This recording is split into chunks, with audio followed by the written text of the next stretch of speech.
हैं, बिगड़ती हैं। कोई आज बीजेपी में है, कल को तृणमूल में चला जाएगा।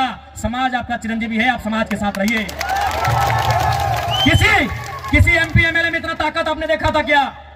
हमने स्पष्ट कहा कि आप हमारे राजनीतिक कार्यक्रम में आते हैं, अच्छी बात है। आप मेरी पार्टी के मीटिंग में आते, अच्छी बात है, लेकिन आप समाज की मीटिंग में पहले जाइए। हमने एकमात्र भी एमएलए जिसने कहा था, जबकि आप भी जानते हैं 2029 में पता नहीं हमारा क्या होगा, क्योंकि हम नया विधायक है, हमारे पास कोई समीकरण नहीं है। 2029 में हमारे पेशर समाज से होते तो हम भी बोलते पहले अपना देखते हैं भाई। लेकिन हम मोहे यदि ममता बनर्जी घरे गिदर छुआ रहते न तो टुकु समझते न कि एते बड़ लोग इतना बेस हमार समाजटा है, मोर समाजटा। किंतु आज के मोह एक शोषित वंचित समाजेर बेटा सोई खातिर मोह कहलो कि विधायक सांसद बादे समाजिक स्थितिटा पहले भालो रहेक चाहिए, सामाजिक स्टेटसटा भालो रहेक चाहिए, सामाजिक पहचानटा भालो रहेक चाहिए, ओकर आइडेंटिटीटा भालो रहेक चाहिए। ए तोहरानी बुझे पारिया आज तोहरानी करो जंगल मोहल्ले दोमे हमरा सामाजिक नेता हाथ कि ना नहीं कोई टाक मुंह से बोली बहराइले, कोई टाइम कोनो कह पारला कि एकटाও कहि दे जतना कथा मैं कहलो मीडिया कह भाषण कह जितना उदाहरण मैं देलो, जितना मैं उदाहरण देलो हमको पता याद करके बताइएगा कि आपने कौवा को भी देखा है। आपने की बोले कौवा के बोलते भाई ना, क्या आपने कभी कौवा के गले में या पांव में भेड़ी देखा है? क्या उसे कभी पिंजरे में देखा है? क्या उसे कभी किसी रस्सी में या किसी भी प्रकार से बंधन में देखा है? नहीं देखा है।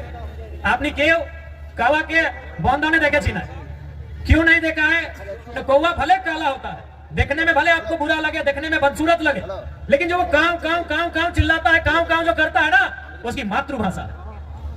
और जो मातृभाषा बोलते हैं, मातृभाषा ही नहीं, हमारी मातृभाषा, हमारी परंपरा, हमारी संस्कृति, जो मातृभाषा बोलते हैं वो कभी गुलाम नहीं होते, उन्हें कभी कोई गुलाम नहीं बनाता। अपनी सुगा क्यों देखे थी? अपनी सुगा बोली ना, सुगा तोता पैरट देखने में बड़ा सुंदर होता है, पंख भी सुंदर होता है, चोंच भी सुंदर होता है और आवाज भी सुंदर होता है। लेकिन आपने क्या देखा होगा कि लोग उसे पकड़ते हैं, पहले उसके की बोली डंका काना सबसे पहले उसको तोड़ देते हैं, पांव में भी जरूरत पड़े तो उसका तोड़ देते हैं और उसको भर के कहां रखते हैं? लोहे के पिंजरे में। भले उसको खाने के लिए चना दे, मूंगफली दे, लेकिन उसको गुलाम बना के रखते हैं। रखते कि नहीं? क्योंकि जो मिट्टू जिसे कोई तोता कहता है, कोई सुगा कहता है, कोई पैरट कहता है, भले वो दिखने में सुंदर है, हरा है, चोंच लाल है, खाता भी बढ़िया बढ़िया है, लेकिन वो भाषा का नकल करता है। टेम टेम टेम टेम उसकी भाषा नहीं है, वो भाषा का नकल करता है, वो किसी और की भाषा को बोलने का प्रयास करता है, इसलिए लोग उसे गुलाम बना के रखते हैं। तो इसलिए एक बात तय कीजिए कि आपको आजाद रहना है या गुलाम रहना है। तो भैया अगर आजाद रहना है तो आपको उस कौवे की तरह अपनी संस्कृति, अपनी परंपरा, अपनी आइडेंटिटी, अपनी पहचान, उसके साथ आपको जीना होगा। तो क्या ये नौजवान पीढ़ी जो हमारा आने वाला भविष्य है, क्या वो आज के इस कार्यक्रम के माध्यम से ये प्रतिज्ञा लेंगे कि आप अपनी परंपरा, अपनी संस्कृति, अपनी मातृभाषा को बचाएंगे? क्या आप प्रतिज्ञा लेंगे? क्या आप अपने सामाजिक कार्यक्रमों को, अपने सामाजिक आंदोलन को आगे बढ़ाएंगे? क्या आप प्रतिज्ञा लेते हैं? आज आपको ये प्रण लेना होगा, क्योंकि 21वीं सदी में हम जी रहे हैं। आज बहुत जल्दी हम लोग दिशा से हट जाते हैं, अपने रास्ते से भटक जाते हैं। इसलिए आज नौजवान पीढ़ी को विशेषकर आपको ये प्रण लेने की आवश्यकता है कि आज हमारी पहचान क्या है, हमारी परंपरा क्या है, उस पहचान को, उस परंपरा को, उस भाषा, उस संस्कृति की विरासत को, उसे सुरक्षित रखना है। आज हमें ये प्रण लेना होगा।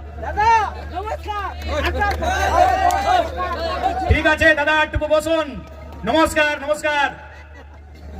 তুমি নিয়েছি নাই, আমি বুঝতে পারি তুমি বসুন। आज ये प्रण लेने की आवश्यकता है, और विशेषकर जंगल महल के नौजवानों, मेरे भाइयों, मेरी बहनों, मेरे अभिभावकों, मुझे अफसोस होता है, मुझे दुख होता है आपको यहां देखकर। दुख हमें झारखंड के लोगों को भी देखकर होता है, लेकिन आपके लिए दुख थोड़ा ज्यादा इसलिए होता है कि जैसा भी सही जमशेदपुर वालों को झारखंड मिला, सरायकेला वालों को झारखंड मिला, धनबाद वालों को झारखंड मिला, बोकारो वालों को झारखंड मिला, हजारीबाग गिरिडीह को झारखंड मिला, रामगढ़ को झारखंड मिला, रांची को झारखंड मिला, लेकिन झारखंड बनने का हकदार और झारखंड में शामिल होने का हकदार पुरलिया, झारग्राम, बांकुड़ा के लोग भी रखते थे। आज बिल्कुल इस बात का अफसोस आपकी आंखों में भी झलक रहा है और हमें भी झलकता है। जो आंदोलन कोयलांचल में था, जो आंदोलन लोहांचल में था, कोयलांचल यानी हमारा जो कोलियरी कोयला का क्षेत्र है, धनबाद, बोकारो, गिरिडीह, हजारीबाग का हिस्सा, और लोहांचल यानी जमशेदपुर का क्षेत्र, वही आंदोलन आपके जंगल महल में भी था। जो त्याग कोयलांचल वालों ने किया था, जो त्याग लोहांचल वालों ने किया था, वह त्याग जंगल महल वालों ने भी किया था। लेकिन आज कोयलांचल वालों को, लोहांचल वालों को कहने के लिए झारखंड मिला, हालांकि अधिकार वहां भी उनको नहीं है। आज भी वहां उनको मजदूरी के लिए तरसना पड़ता है। उनकी जमीनों में कोयला, उनकी जमीनों में अभ्रक, उनकी जमीनों में लोहा, उनकी जमीनों में लगभग 80 प्रकार के मिनरल्स पाए गए हैं, लेकिन आज उन्हें नौकरी के लिए तरसना पड़ता है। लेकिन हाँ, उनके पास कहने के लिए है, हमारे काछे ए शब्द अच्छे कि हमरा झारखंड, हमरा पवाली झारखंड, लेकिन आपके पास वह भी कहने को नहीं है कि हमारे पूर्वजों ने, हमारे बाप दादा ने जो आंदोलन किया था, जो संघर्ष किया था, उसके बदले आप उस झारखंड का हिस्सा नहीं बन पाए। तो कहीं ना कहीं इसमें भी साजिश है, बहुत बड़ी साजिश है। तो इसलिए नई पीढ़ी को यह प्रण लेना होगा कि हमारे पूर्वजों ने आंदोलन को जहां लाकर छोड़ा है, वो विरासत जो हमें देकर गए हैं, उस विरासत को यहां से फिर से हमें लेकर जाना होगा। क्या आप तैयार हैं? कि जंगल महल की गलियों से एक आवाज आया है, जंगल महल की गलियों से एक आवाज आया है, उठो नौजवानों, फिर से इनकलाब आया है। क्या आप तैयार हैं? और देखिए नौजवानों, मेरे भाइयों, हम जिस रास्ते में चलने जा रहे हैं, जो कार्य हम करने जा रहे हैं, मानते हैं आसान नहीं है, एक काज सरल नहीं আছে, किंतु असंभव भी नहीं है। मानते हैं वो काम आसान नहीं है, वो काम सरल नहीं है, लेकिन वो असंभव भी नहीं है। आज हमारे समाज का जो मांग है शेड्यूल्ड ट्राइब इंक्लूजन का, आज ये लड़ाई भी, आज ये मांग भी बरसों नहीं दशकों पुरानी है। इसलिए एक बात हमेशा याद रखिए, आज चाहे सामाजिक आंदोलन हो या किसी प्रकार का आंदोलन हो, जो लोग अगुवाई कर रहे हैं, जो लोग लड़ रहे हैं, शायद वो कल नहीं होंगे, आज हम लोग भी कल नहीं होंगे, लेकिन आपका समाज, हमारा ये बृहद समाज जो हजारों लाखों साल पुरानी परंपरा और संस्कृति से परिपूर्ण है, वो समाज रहेगा। इसलिए आपको उस बागडोर को, उस विरासत को अपने हाथों में लेकर आगे बढ़ना है, मैं आप सभी से कहना चाहूंगा। और आज जब भी आप किसी आंदोलन के लिए जाते हैं, जब आप संघर्ष का रास्ता चुनते हैं, आपको त्याग करना पड़ता है। बिना त्याग का आपको मंजिल नहीं मिलेगा। आज आपको त्याग करना होगा। आप कहेंगे कि हमें भोग कर रास्ता भी चुनना है, हमें ऐसो आराम का भी रास्ता चुनना है, और हमें मंजिल की ओर भी जाना है, हमें अपने सपनों को भी साकार करना है, तो संभव नहीं, आपको त्याग करना होगा। आज का समय त्याग का है, और जो नौजवान त्यागी बनकर इस रास्ते में आएंगे, तभी हमारा समाज उत्थान की ओर जाएगा। इसलिए इस पीढ़ी को तो त्यागी बनना होगा। हमारे जिले में एक वीर क्रांति दूत हुआ करते थे, शहीद शक्तिनाथ महतो, वो अक्सर कहा करते थे कि एक पीढ़ी को जेल जाना होगा, दूसरी पीढ़ी को गोली खानी होगी, तभी तीसरी पीढ़ी राज करेगी। हमारी एक पीढ़ी जिसमें शहीद शक्तिनाथ महतो स्वयं, जिन्होंने ये नारा दिया था कि एक पीढ़ी को गोली खाना होगा, और शहीद शक्तिनाथ महतो ने खुद गोली खाई, उनके साथ निर्मल दादा ने गोली खाया, ऐसे अनगिनत, गिनती हम नहीं कर पाएंगे, इतने लोगों ने गोली खाया। आपका जो समय है कि एक पीढ़ी गोली खाएगी, दूसरी पीढ़ी जेल जाएगी, ये शायद जेल की स्थिति वाला समय है। और आपने देखा पुरलिया के जिले में, घाटशिला में, हमारे 51 लोगों को जेल जाना भी पड़ा। लेकिन उन विषयों से, उन घटनाक्रम से आपको कतराना नहीं है, क्योंकि आपकी लड़ाई आपके व्यक्तिगत नहीं है, आपकी लड़ाई केवल आपके लिए नहीं है, आपकी लड़ाई केवल आपके घर आंगन तक सीमित नहीं है, आपकी लड़ाई कई हजारों साल पहले जो सपना हमारे पूर्वजों ने देखा था, उस सपने को साकार करने की लड़ाई है। इसलिए आज आपको त्यागी बनना होगा, इसलिए आज आपको त्यागी बनना होगा। और एक बात याद रखिएगा, जो संघर्ष को चुनते हैं वही सफलता के करीब जाते हैं। आज का समय संघर्षों का समय है मेरे भाइयों। जो भी पर्व हम लोग मनाते हैं उसका एक संदेश होता है।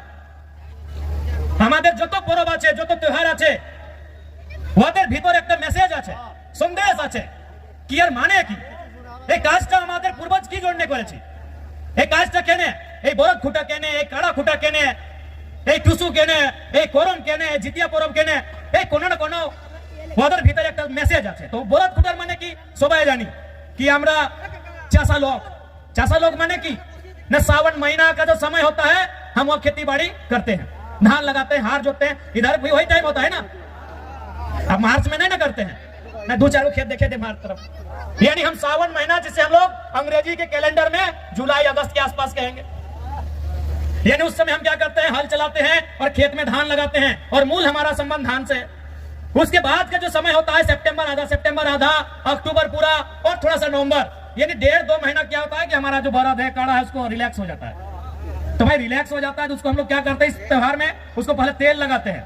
हमरा की गोरी वाके तेल मखाए कहे ना, तेल किसको मखाया जाता है, लगाया जाता है, जो थका हारा होता है। आज के यदि हमारे घरे यदि बाड़ी कोनो पहुना आसे, कोनो कुटुंब आसे, तो हम उनको क्या करते हैं कि बैठिए थोड़ा तेल लगा देते हैं, भाई आप बहुत दूर थक के आए हैं। तो तेल किसको लगाया जाता है, जो थका होता है। तो हमारा जो बरद है, काड़ा है, ये सावन महीना में इसको जोतते जोतते नारते ये थोड़ा थका है। अब इसको तेल लगा के बोल रहे भाई थोड़ा सा तुम अब तंदुरुस्त हो जाओ, तुम थोड़ा सा फिट फाट हो जाओ। कहे ना फिर अब आ रहा है कार्तिक और अगन का महीना कि धान काटना है और फिर तुमको काड़ा गाड़ी में लोड करके घर पहुंचाना है। अब धान काटने के बाद फिर बरद गाड़ी में लोड करके घर भी पहुंचाना है और माड़ा भी रहना है, धान खिजाना भी है। तो इसीलिए इसको तेल लगाते हैं कि तुम अब या तुमको फिर से तैयार हो जाओ। এই আমি এটাই না জিজ্ঞাসা করেছি কি ভাই কোনো না কোনো আমাদের त्योहार আমাদের পরব মেসেজ আছে, तो मैसेज की ना हम आपको तेल लगा दिया फिटफाट और अभी खूंटा भी कहे कि उसको गुस्सा दिला रहे हैं कि भाई तुम और गुस्सा हो जाओ, तुम ही रागे तुम ही रिझे। कहे ना इसी गुस्सा के साथ मेरा खेत से धान उठाना, हम लोग का खेत भाई सबका आधा खेत आसान नहीं है। कुड़मीर खेत से धान उठा के लाना आसान है की, तो वही उसको गुस्सा दिलाते हैं सूप से मंदर बजा के ऐसे मैंने उसको हलकार के कि भाई हाँ तुम गुस्सा करो, हम चाहते हैं तुम गुस्सा करो, और उस गुस्सा के बदले जब हम धान खेत में तुमको नारेंगे फिर उठा के उसको बाहर लेके आना।